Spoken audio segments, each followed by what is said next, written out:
going to start here with the surging coronavirus pandemic. America has just shattered the daily record again, with more than 193,000 new cases reported in just 24 hours. Several state and local officials announcing new lockdowns, pauses, freezes, and other restrictions in an effort to stop the spread in communities across the country. And Nevada Governor Steve Sisolak says he's tested positive for the virus, but is feeling okay.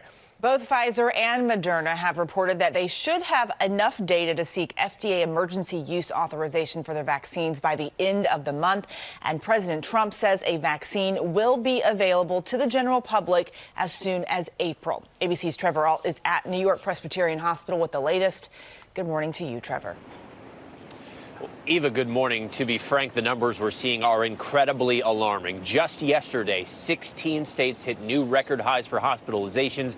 Deaths are on the rise in 30 states. The spread of this virus is aggressively accelerating as we head toward the holidays. This morning, America engulfed by an onslaught of coronavirus cases. 193,000 logged Friday. The U.S. on track for 1 million new infections this week alone. As I say to my patients often, when I'm worried, I'll tell you so you can worry with me, and we're there. States now turning to drastic measures not seen since the spring. New Mexico's governor issuing a 2-week stay-at-home order as one county there ships in 3 mobile morgues. We are in a life or death situation, and if we don't act right now, we will absolutely crush our current healthcare system. Oregon rolling out its own 2-week freeze. Chicago's will kick in Monday, and the governor of North Dakota with an about-face, issuing a statewide mask mandate as their state passed 700 deaths. Our situation has changed, and we must change with it. As the CDC predicts 282,000 American deaths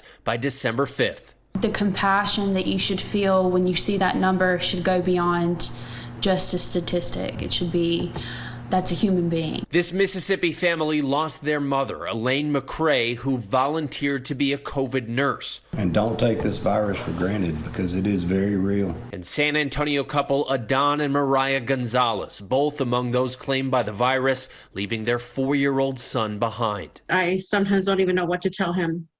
People don't realize how real it is until it actually hits home. Now hospitals across America rapidly filling up with patients hoping to avoid that same grim fate. But doctors like Anthony Herricks in South Dakota say they're running out of room. We've also had to, at times, double up patients in single bed rooms in order to make room for extra people as well.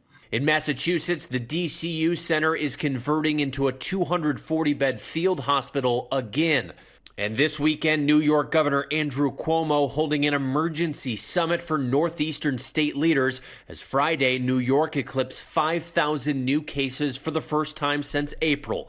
But the nurses at New York Presbyterian Hospital in Manhattan are on the road, stepping in to help with the crush of patients in Utah. Nurses like Natalie Torrance returning the favor for the help they received when this pandemic first took hold. When we walked into the emergency department one morning, they had written, "I'm thankful for the New York nurses here helping." And it was a really heartwarming moment to know that our help was also appreciated and that the nurses here were really thankful to have us here.